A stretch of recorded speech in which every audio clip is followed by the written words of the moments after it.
And hello, good people of the internet. It is me, yet again, Tommy Kelly from adventuresinwoowoo.com. It's usually at this point where I say and 40servants.com, 40servants.com, and all that. But I'm going to start dropping that from the beginning of these things and the YouTube videos because it's a bit redundant. Because if you go to adventuresinwoowoo.com, all the links are there. And so instead of dropping it to make more time, I talked about dropping it instead. So there you go. Anyway. Today has been a bit of a good day. Has been a good day because I got a lot of stuff done this morning that was on my to-do list that I kind of backed up a bit from the holiday, the stress holiday in Romania, and then I was sick one day this week as well, which kind of put things back, and a lot of stuff just got on top added to the sense of being, what's the word, of being kind of not out of my depth, just being a bit pressured, a bit stressed and stuff. But I got an awful lot done this morning, so I was taking a bit of load off. It was getting a bit ridiculous because I'm still putting all this pressure on myself to get these things done that I couldn't have anything new going on, even down to like, what will I have for dinner? Like, oh no, that's another thing on the stack. That's another thing. Don't be adding anything new to the pile. So it's just ridiculous. I just have to chill out. But I've got back into my jogging, back into my meditating, and all those things since I came back from the holiday and all that. I kind of just got a bit upset, the whole routine and stuff like that. And even taking a couple of days off from jogging has ruined it all. I'm like back as if I've never jogged before in my life. Before I left, I was doing 5K, and now I'm struggling doing like a mile. It's ridiculous. Like it's just, well, I suppose maybe it's just because I had kind of a chesty thing going on, but who knows? Anyway, in this episode of the podcast, I'm going to talk a bit about my experiences and why things that have happened to me have kind of pushed me in the direction that there is some sort of woo-woo thing going on here, or there is something more than just the mundane, or there's something different going on, or there's something, in the words of the Matrix, or something just not right with the world, or whatever it is, that there seems to be something else going on. Now, I will preface all this by saying this, that I'm not totally convinced that there is such a thing as magic, as, say, life after death, or anything else like that. There's a huge part of me that is in total agreement with the materialist, reductionist materialism, and that there's a huge part of me that would want that to be right too, because it would mean then you get off easy, you die, it's over, that's it. Part of me goes, well, I don't think it is that easy. Life has yet to prove that it is that easy, that it would be as simple as that. Do your life, go through your life, die, end of story. But that could just be my attitude and my contrarian nature, but who knows? So when I talk about these things that I've experienced, and first of all, there's nothing spectacular in it at all. It's just a number of little incidences that occurred over the years that I found interesting and pointed me in the direction of something else going on. So I just want to take a note there because I remember something else. If you're familiar with Gordon White's work, you will know he talks about becoming invincible in his book, The Chaos Protocols, which is getting to a point where you have convinced yourself that there is such thing as magic, or there is such thing as whatever it is that is actually, is more than just the mundane world. That there is, I don't know, whatever that word is, that there is something that is not, more than the mundane. And he suggests, getting abducted by a UFO will do it, or taking ayahuasca or drugs, the LSD or mushrooms or whatever will do it. I've taken LSD and psilocybin, and neither of them convinced me of anything other than, that drugs do strange things to your body. In the same way, drink has never convinced me that there's anything other than physicality. And so he talks about getting to a point. Now, I've never got to the point of invincibility. There's nothing that has happened to me that has overwhelmingly convinced me of anything, really. Either way, like I could make a strong claim in my head for solipsism. There's, or idealism's not that far away from it, or any of these things. It's just there's nothing that has pushed me over the side. So there's equal parts solipsism, idealism, materialism, animism, rationalism, irrationalism, whatever. It's just, I choose the magic paradigm or the chaos magic paradigm in particular because I enjoy it. I find it useful. I find it helpful. I find it more uplifting. I find it more positive. I find it more self affirming. I find it more um, doable, useful. Like I've tried other things and I don't enjoy life as much from that perspective, and I don't do as well in life with from that perspective. I don't thrive. I don't um, I don't do well. I don't get, I get depressed from a lot of these other kind of points of view, or I get down, or I find what's the point, or, there is no, if there's no meaning to life, what is the meaning? Oh, what's what you gave it? Yeah, but what if you're giving it and you're still not getting anywhere? You've given it meaning. I want to do this, but you're unsuccessful in it, and all these things, of all the different tangents. But out of all of them, the magic or the occult or the spiritual or even the new age thing, it's that outlook is the one I find most helpful to be more active, more positive, feel more in control, and be in more control, and have a more want to be around and want to be involved in life. Whereas some of these other ones make me not want to be involved in life. So while I'm not convinced of its truth, capital T, bunny ears round it, I don't care because it's useful and helpful, which is more than more what that's what I said it to be. Whatever. I want to be happier, healthier, wiser. Well, if you go, if it's all in your head and you're making it up, or wiser if you pursue paths. Well, it allows me to be able to do things that I wasn't able to do when I thought and believed different things. It begs the question: what if everyone believed in something like magic or something like that? If it turns out it's all false and whatever, and there is that whole thing of, well, look at religions and look what has happened, and how people have been led astray and all that kind of thing. But as Jordan Peterson points out, we're doing fairly well. Like, we had some really bad times with it, but overall, as a civilization, we're doing okay. Like, and that it's never pointed out, that kind of thing. Like, it's usually pointed out how crap and how shitty we are as people and as a race and all that. But we've done some amazing things, and that is from, like, it's easy to go, I don't need religion to have morals. It's easy to say that in the 21st century when you have grown up in a society and in a race that's had religion for so long, that has instilled these into us. So you can say, well, morals are instinctual, and maybe they are, maybe they're not. But if they're instinctual, where did they come from, for a start? Is nature inherently moral? Because it certainly doesn't seem so, looking at it from an outsider's point of view. To an outsider's point of view, I'm part of nature, but you know what I mean? Like, trying to make some sort of objective view on it, it doesn't seem so. So while we can look at religions or look at people who believe these things and kind of scoff and laugh, say, look at all the bad things, and a lot of good things come out of it. So if everyone did believe in magic, would it be a good thing? Not so sure it would be a good thing.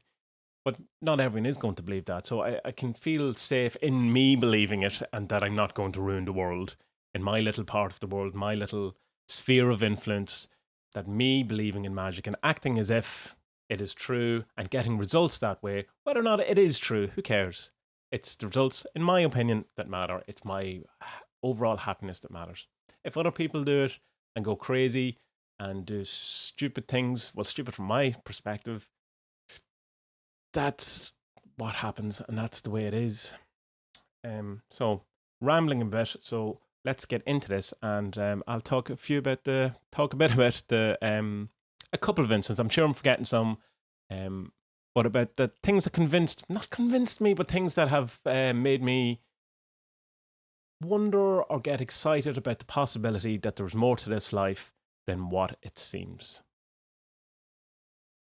So the first one is lucky numbers. Is it lucky number? This is the thing that I've noticed a number of people talking about, and it's that they will have some number that, in a sense, follows them around or appears an awful lot in their life that is quite significant to them, and it appears at times that are significant to them, or as a sign of either something good about to happen or something bad about to happen or whatever. Mostly it's something good. For me, it's kind of like a nod from the universe that everything is on track or that you're in sync or something. And my number is 458, and it's been around since at least I was 18, 19 that I became very aware. Before that, it was just 8.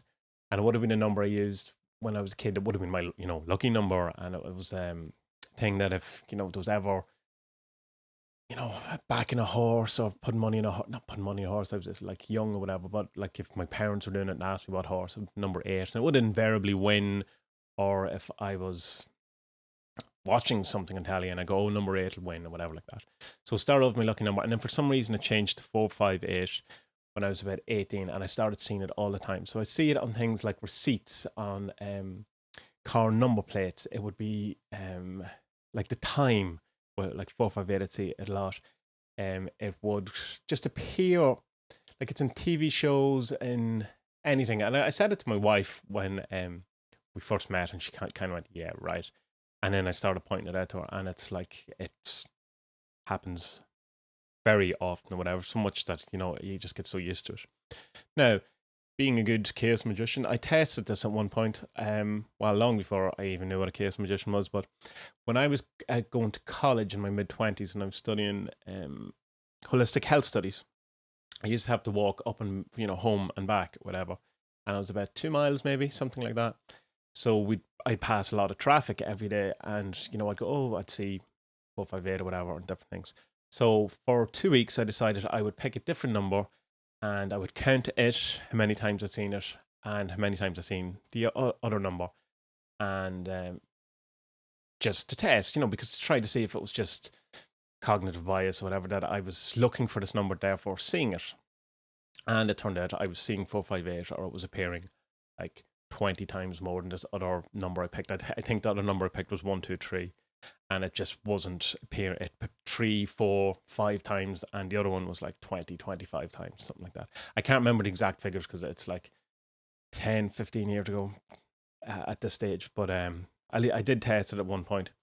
So that is something that appears. I know people like Russell Brand also talk about something like this. His number's 33 as far as I know, and he sees it as a nod or a wink from the universe as well, that it's you're on track or you're in the right place, whatever. And I've talked to other people as well who have some sort of similar number that appears to them. What it means, no idea. It could be just a quirk that humans have. Maybe it's our serial code, maybe it's our barcode. No idea. But there you go. So that's that one. Another one was a very physical feeling of a hand on my shoulder when I was about 16, when I was on my own in a room, in my sitting room at home in my parents' house at the time. I was lying down, I was reading like previews. If you're into comics, it's in the 90s, you know what previews is. It's like the catalogue of the new ones that are coming out. And I was looking through it and I was getting excited about this thing. And I was, whatever comics I was getting at the time. And there was a very, very physical hand on my shoulder and pushing down with a sense of chill out. You're going to probably, I'm reading into it now. Afterwards, very soon after that, I kind of chilled out with comics and got into music and all that. But it was kind of as if it sort of signaled, just put that away for a while. And it was like enough that I turned around and looked to see if someone was there. And I was like, and obviously there wasn't. And that felt as real as someone putting their real hand on my shoulder or whatever. So, and again, it's with all of these things, none of these going to convince anyone. Don't even convince me. But it's not just the situation. It's the feeling and the sense that is around all these things is different. It's like when I talked before, or I talked in the Grimoire of the 40 Seraphims about the difference between, say, a synchronicity and a coincidence. Well, the difference between a synchronicity and a coincidence is a synchronicity has some sort of personal meaning towards it. It's like serendipitous in the point. Rather than a coincidence, it's just two things that happen concurrently. So there's a meaning behind it, there's a feeling behind it. When magic works, or when that kind of thing exists, so you're aware of it, the feeling of the world changes. So you can be thinking about someone and they ring and you go, oh yeah, that doesn't mean anything. Or you can be thinking about someone and the phone rings and you know it's them. And that's the difference.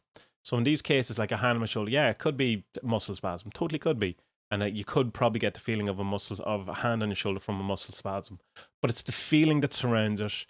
It's the in hindsight, the what it represented, or a point that you can make to it, or something changed or whatever, or there was some sort of gravity to the whole thing that is more than just a muscle spasm. I mean, I've had loads of muscle spasms that I felt like, oh, because that felt like someone pinching me, or that felt like someone was, sticking a finger in my arm or whatever. Sticking a finger in your arm, but I don't remember them, and I don't count them as significant, and it didn't feel significant at the time. Whereas most of these things I'm going to talk about did feel significant at the time. 458 feels massively significant to me. I don't know what it is, but it's significant. It has that quality to it that you know when you've had a successful sigil manifest in front of you. It's just feels different. Anyway, tangentially coming back, I also did see a UFO. Now, the UFO in a strict term is an unidentified flying object, and this was unidentified. It was flying, and it was an object. I was hanging out with the Druids at the time, and we were at one of their festivals or whatever they were doing, one of their rites, whatever. So it was kind of midsummer or something, and we were all round after it, and we were drinking around a bonfire and all having good crack and all that, and crack in the Irish sense, good fun. And then someone goes, oh, look, there's a UFO, very nonplussed and very laid back. And it was one of those classic triangle shapes with green lights. And it kind of flew over very slowly, made no sound. And no one was really that surprised or anything. It was just, oh, there's a UFO. Even myself at the time, just go, well, like, I mean, I was bound to see one at some time. And I'm not too excited because, it's probably nothing. It probably isn't, but it wasn't a plane, it wasn't a satellite, it wasn't whatever these things are, it wasn't swamp gas. So there's that. Again, it's significant that's one's probably significant in that it didn't kind of stir something in me, like, oh, there's an actual UFO that I'm 10 of us, probably more, 15 of us are seeing. It's not, oh, did you see that there? It was happened over 5 minutes where it slowly went overhead. So there is that. This one happened on my own, and it was only a couple of years ago. And this is probably the most striking thing that has ever happened to me, ever. So I probably should have left for the end, but it's on my list now, so I'll do it this one. I was looking for a sign, as I do. I spent a lot of my times looking for signs. And I was smoking at the time, which on the day I record this, it's 3 years to the day since I stopped smoking. So go me. So it's more than 3 years ago, and I was outside, because I smoked outside because smoking indoors just ruins everything. It smells terrible. Anyway, it doesn't matter. And so I'd been in a lot of magic, a lot of things. I was looking for some sort of sign, and I was looking up the stars, and the stars moved an awful lot for me over my life, where I'd see stars move and they'd disappear, or they would form new shapes or whatever. That sounds crazy, but it has done in subtle ways, in very subtle ways, where there'd be 3 stars, then there'd be 2, then there'd be 4, or they'd move, quicker than they should. But in this case, I was looking at a particular bright star and I'm going, well, that's a particularly bright star or whatever. And it was getting kind of brighter and brighter. And all of a sudden, it just exploded, massively exploded. The whole sky was this huge, big, bright light. Like as like the classic kind of firework of it. Coming out in like spokes. With loads of little things. The whole sky lit up or whatever, and then it disappeared. Now, that was shocking because I was going, that definitely happened. That just happened, and I seen that, and that can't be explained. And that's like it wasn't a firework. It wasn't anything like that. It was like too huge, too big. It started off as a star. I was looking at the star for like minutes, like 10 minutes before it did this. Not 10 minutes because it would have been length of cigarette, but for a good while. I know what fireworks look like. I know what they sound like. I know what they smell like. I know how close they can be, how far away, all that things. It wasn't a firework. It wasn't anything like that. It wasn't a flare. I know what flares look like. This was the thing that covered the entire sky. The entire night sky, and it had a significant feeling or that sense to it that this was solely from me, for me to see. Take that as you want, believe that as you want. That totally happened. I don't know what it is. I can't explain it, and I'm not going to, you know, I'd swear in court that it happened, but it makes no odds whether anyone else believes that or not. Another interesting thing that happened to me when I was quite young, and my parents were going through their separation, and life turned to shit, and I was 17, and I'd leaving school, and there was lots of us very down, very depressed, very, very heavy times, very heavy times. Being a male teenager, you've all the hormone things to deal with, all those things, and it was it's quite lonely times and all that. And I used to go out for walks at night all the time just to clear my head and to try and get away from all the shit in the house and all that stuff, so I didn't have to deal with it. And I was asking the question of the universe, as I did for a long time, shaky fist, what is this all about? How do I get out of this? What is this? And this sense, this feeling of stop and look at the moon or whatever. Or I stopped and looked at the moon. But anyway, it was something of stop and look at the moon. And it was a very bright moon. There was no one about. In where I lived in Dundalk, there was kind of like you're never too far away from a field or an empty space, really. Like, even though it's quite urban and built up or whatever, this place actually isn't there anymore because it has been built on. But it was on like an old lane path, and there was like farmers' fields beside me and a bit of a river and stuff like that. And above me was like the moon.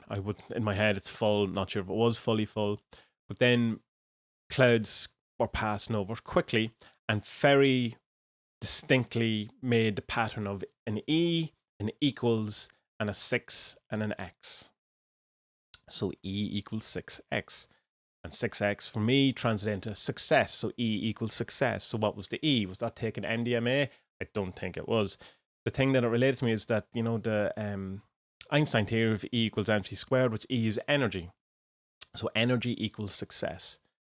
So what I took from that note from the universe was that if I put energy into things, that it would lead to my success of what I want. And in many ways, that kind of ruined my life. In that I thought, the thing I've talked about before, that I thought that if I turned up with my shiny thing, if I put the energy into thing, if I did the thing, that the universe would back me and everything would be great. Of course, that's not what transpired whatsoever. What usually happened is I'd spend all the time, or whatever, do all the thing, spend, do the energy, all the thing, and turn up on my shiny thing, and the universe would go, So I don't know what that's about. Maybe some tricks are taken, or maybe something I'm just not getting from. But there is a truth to energy does equal success. You can't just sit and not do anything for the most part. Some people maybe can, I can't. And in the end, my energy or whatever I have, like, has led me to success in the end. Like, things aren't bad for me right now. So, like, that's such an Irish way of saying it, rather than saying, "Oh, things are good for me." They're not bad. Like, and that definitely was to do with energy. But there was lots of times where I put as much or even more effort into things that went nowhere. Whatever. Everyone knows that. That's how life is a lot of the time. But interesting. And again, you go, oh, just clouds, and as pareidolia, whatever way you pronounce that you're seeing for shapes or whatever. Possibly, and probably. But the significance, the feelings around it, at the time, I didn't feel I was kind of going, that's kind of like an E, that's kind of like a equals. This was what happened. And there you go. Next one this was really convinced me of the woo-woo-ness of the universe at the time, in that when I met Stuart Wilde. And the reason why it's kind of the meaningful is that it wasn't planned. It wasn't something, it was just a series of coincidences that happened that ended up me meeting him. I've talked about Stuart Wilde before. He was definitely the biggest influence of my spiritual life and all that. And for a long time, he was like, well, I won't say like not God or think that. He was the person I looked up to and respected the most out of all of it, while not necessarily agreeing with everything. But like, if I didn't know something or if I was unsure about something, I would revert to what Stuart Wilde's, well, Stuart says this, whatever. And even now, he's my ground in the sense that if I feel I'm getting too far, someone like it, been hanging out with like grimoire stuff and planetary days and timing and all that, and it just doing my head in and go, just come back to, your grounding of what Stuart Wilde taught. So huge influence in my life. Very big, possibly the biggest one. Definitely the biggest spiritual one. Anyway, so I was going out with this girl at the time who's the daughter of the head druidess, priestess that I was hanging around at the time. And they were going to the Goddess Festival in Glastonbury in the UK and said, you want to come? It's 10 days. And I went, yeah, but, very little money. I was like literally busking at the time for money and not very well. So I said, I'll bring my guitar and I'll busk and I'll try. Turned out, anyway, the busking story is when you get there, you have to actually pay for your patch or whatever. So I wasn't making much money and I wasn't going to pay for the, benefit of not making money. Anyway, I got there, got to the bookshop. There's a million bookshops in Glastonbury. And the first thing I noticed is Stuart Wilde has a new book out. And this is amazing. I can't believe that. Because I could, just no way I would have got them in Ireland. Well, could have got them in Dublin, didn't live in Dublin, blah, blah. This amazing, got the book, whatever. So I'm pulling the book down the shelf, and then it goes, and there's a wee sign beside Stuart Wilde is going to be in Glastonbury soon. Oh, no, that's crazy, I'll probably miss that, only thing. Turned out it was the next night. I've told this story, anyway. It's in one of the podcasts if you want to listen to it. So I won't go through it all again. But the chance of me getting there at that time, him happened to be there at the time, it being sold out and still getting in, and then me hanging out with him afterwards is felt hugely significant to me, and also him saying very nice things about me as well. Hugely significant and a marking and something important and big in my life. That obviously looking back, I do that now with my own mind, say that's an important thing, but at the time it felt the thing. I've gone to gigs, I've gone to try and meet people and stuff like that, and I've been unsuccessful. This I didn't even try, and it all fell together. And it's like my biggest hero or my biggest influence, whatever, and it just happened. So that felt very significant to me. And kind of felt, sorry for coughing, and it felt like there was, there's a bigger hand at play. There was some other hand at work there. Spent a lot of time with the law of attraction because I went off the whole spiritual thing or whatever because I just got too bogged down with it. After doing college, after doing all that, I was so into it because there was like, we were doing Reiki at college, we were doing all this stuff, and it was very heavy. And again, I went through another period of things falling apart and all that kind of thing, which I seem to do about every 10 years. I've recently come out of one as well, like in the last couple of years.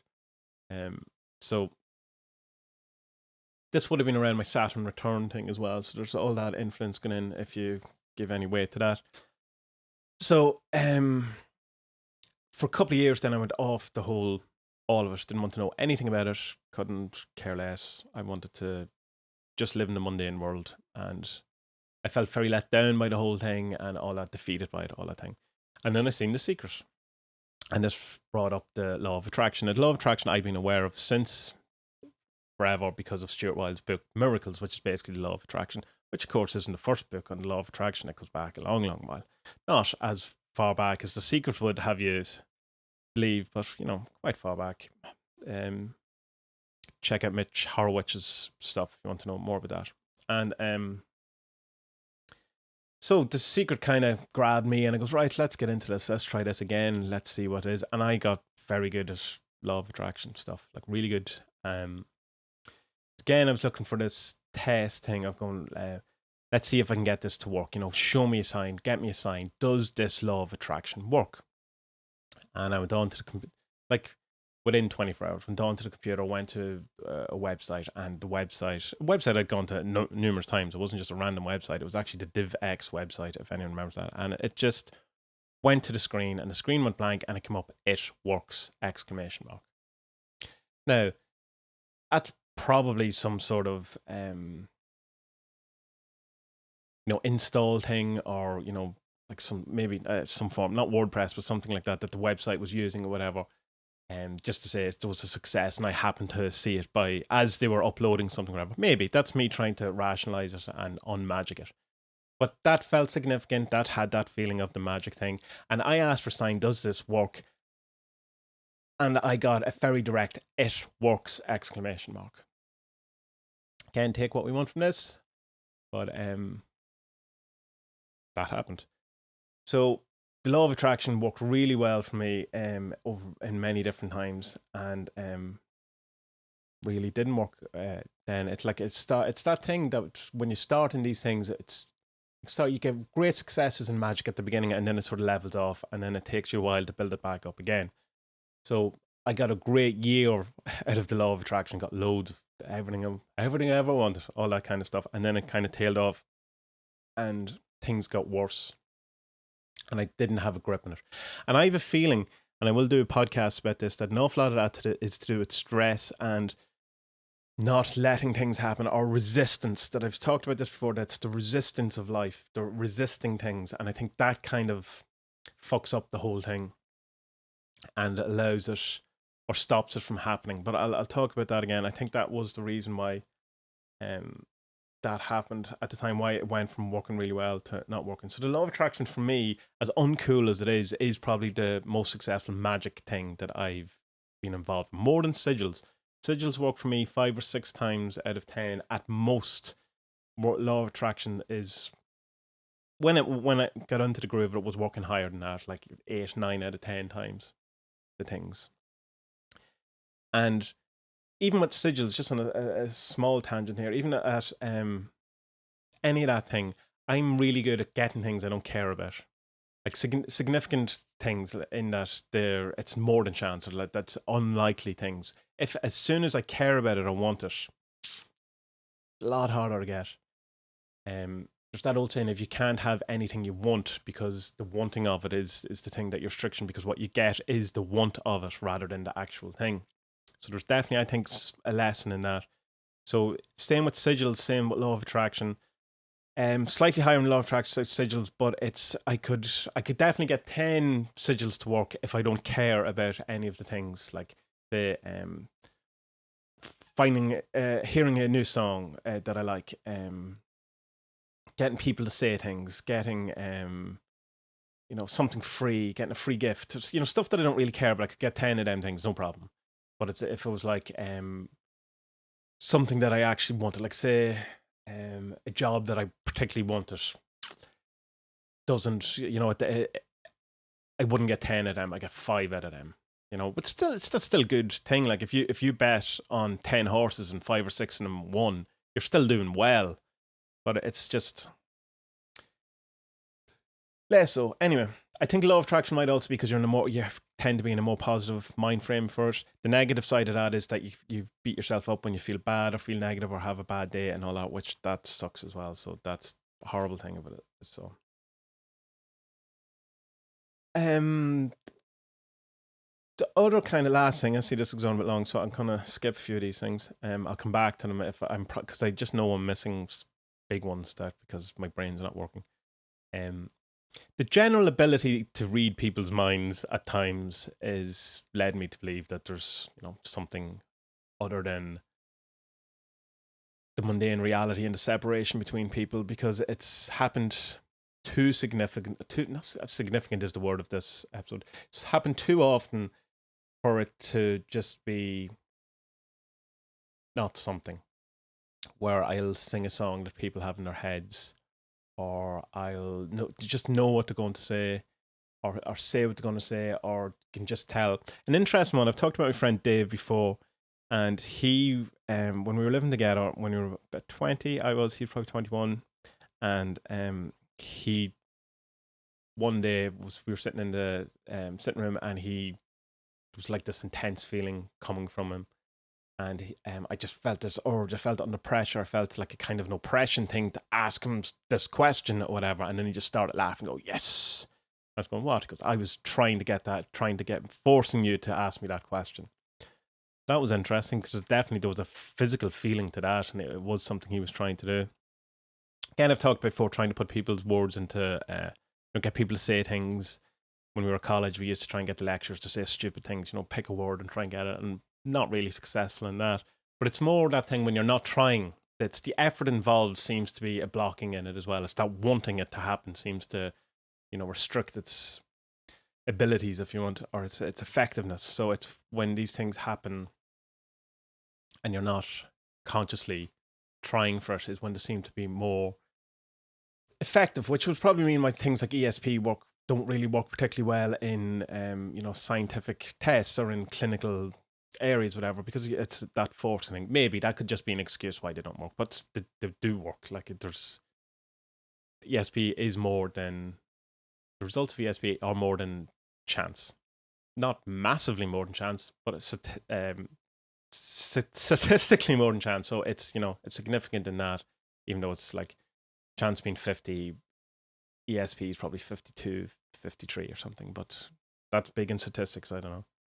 So that's kind of it. That's where I'll go because I wasn't expecting it to go this far. So share with me some of your little things that have happened to you that kind of convince you or hasn't convinced you, or you at least think like me, it's interesting. It gives you enough that you can go, well, but I can work with this. I can try this out or whatever. And what bits work for you best? Like say, I've seen the law of attraction rather than sigils and all. Mightn't be for you, but what things have you seen? What have you learned, or what have you experienced? And do you understand when I say that the feeling is different, or the sense around it is different? The same event can happen twice, like I was saying about the phone call, and you're thinking about someone, and it doesn't have that sense around it or that aura around it that this is something magical or whatever the word. I think if we could get past in one sense the word magic and call it something else, it might be more acceptable. Might not. Then you don't have magic. So anyway, that's all it is. After this, I'm going to be playing an excerpt from the 33rd Parallel podcast, which is my favorite podcast.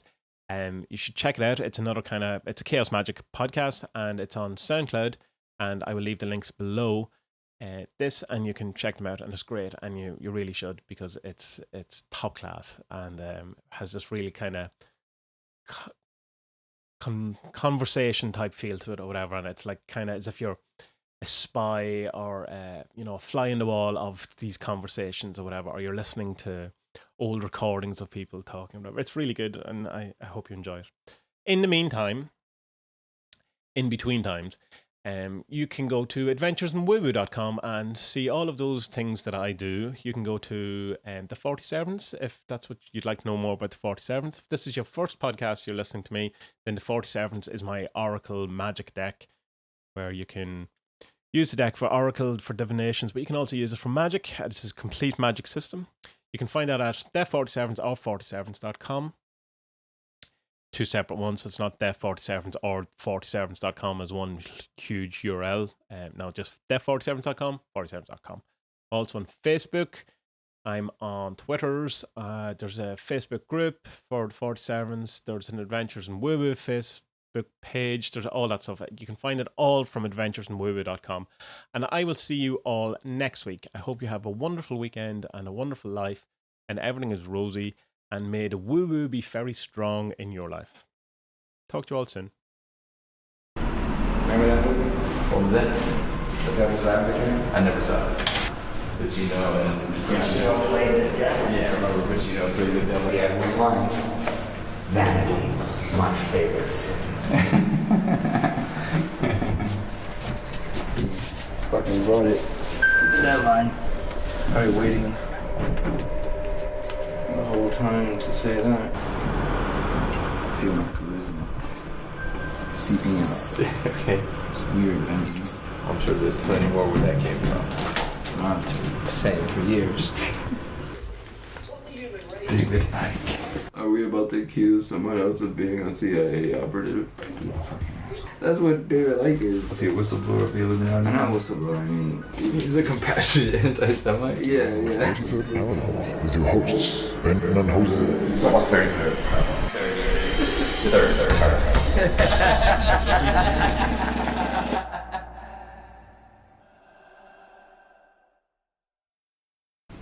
That's easy to agree with. He's certainly an asshole. I like how his story has evolved. Does it evolve? Well, he was first he was the son of God, and now he's just some whistleblower of the fucking Illuminati. I don't see a whistleblower of the Illuminati. I'm not whistleblower. I mean, how you say it? Abolition. Yeah. That's not the reason. Who are we fucking kidding? They're burning a picture of Aleister Crowley and showing an image of him. Like, that's not gonna fucking make him more famous. Dumbasses. Yeah, that is some 4chan rhetoric right there. That, like, he gravitated to that. Let's go get a fucking cheesesteak right after this. I'm right over there. My here is proof. Proof? His sources. His sources are David Icke. That was... Yeah, he kind of told us. He did. Wow. Sources David Icke. Wow, so he is a fucking Jew-hating Marine. I don't mean like actual physical Marine, I mean like army. The fucking anti-Semites. He's like compassionate anti-Semitism. That's what he subscribes to. That's what David Icke is. He's a compassionate anti-Semite. Yeah. I never could listen to him for that long. He's clearly a fucking anti-Semite. Like, if I was Jewish, I would consider him an anti-Semite. And if I ran a Jewish society, like that attacks people for slander, he would definitely be a target of that society. And whenever he was around us, I would make his life very uncomfortable. I see. Oh man, he's somebody I would never want to be near. You don't want to interview him on the show? I don't know, man. He would definitely go on the show for sure. And he would just talk about, like, he would just try his to cause and shit. Oh my god, we would have to beat the crap out of him, double team him, like, attack him from all sides. Yeah, we could do that. Because clearly this man's possessed by the devil. Yeah, like, come on, dude, you're full of shit. You don't believe this shit, do you? Right? You just hate Jews, right? Just fucking say it.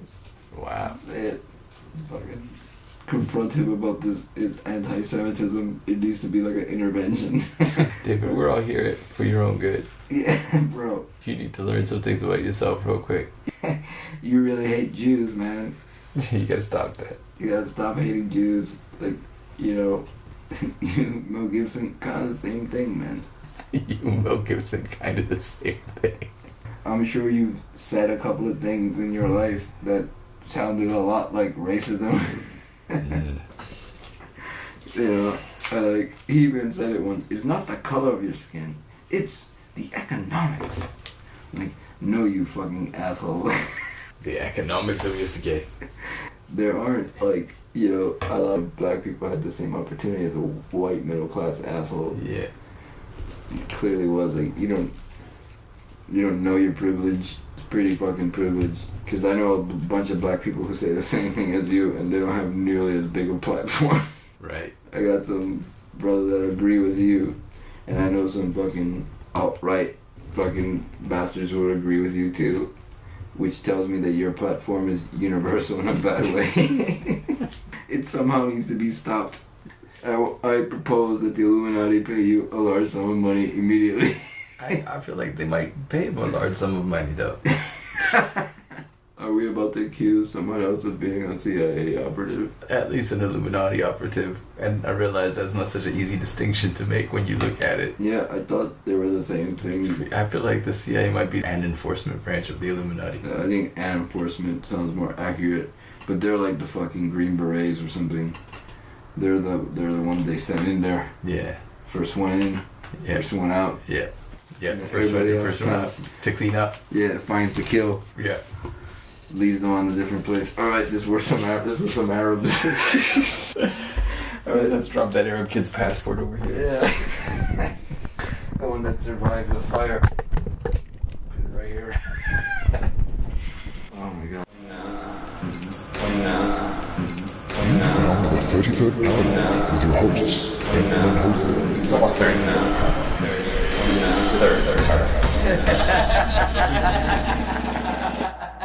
Ignorance of the occult is a decent enough accolade.